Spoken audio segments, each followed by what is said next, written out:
नमस्कार दर्शक बंधु आपण मानक तंत्र मंत्र ओडिया चैनल स्वागत। तो फ्रेंड आम चैनल को सब्सक्राइब करना ताले सब्सक्राइब करनी पाखे आस बेल आइकन को प्रेस कर दिंतु।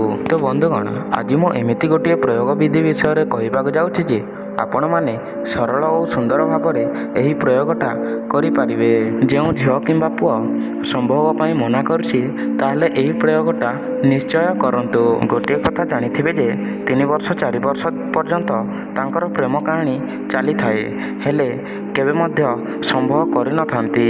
तो बंधुगण यही प्रयोग करने आगु गोटे विशेष सूचना जो मैंने आम वीडियो गुड़ाक देखुंट हेले यही कार्य कर विशेष सूचना सर्वजन वशीकरण सर्वकार्य सिद्धि सर्वमोहिनी स्वामी वशीकरण संभोग वशीकरण स्त्री वशीकरण व्यापार वृद्धि शत्रु वशीकरण मोहिनी वशीकरण प्रेम समस्या विवाह समस्या चाकरी समस्या कोर्ट कचहरी समस्या भूत प्रेत समस्या धन वृद्धि एवं नवग्रह आम स्क्रीन रे शो होता नंबर को कॉल करंतु।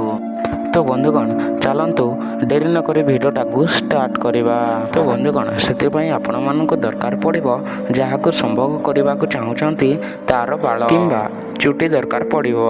यही प्रयोगटा जेकोसी मंगलवार दिन करने को पड़ो। से मंगलवार दिन रात्र 12टा समय यही कार्य करने को पड़ो। यही कार्य करने आपण मानक धला रंगर कपड़ा पिंधिबा को पड़ो। गोटे अंधार कोठरी को जीवाकू पड़ो।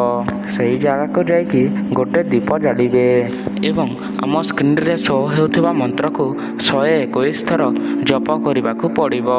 यही जप कर सारा पर आपण पाखरे जो बाल थिबो किंबा चुटी ताकू से दीपरे जाली देवाकू पड़ो। जो जली जाइथिबो बाल किंबा चुटी सही चुटी को आपण गोटे गात खोलिकी सेटाकू पोती देबे।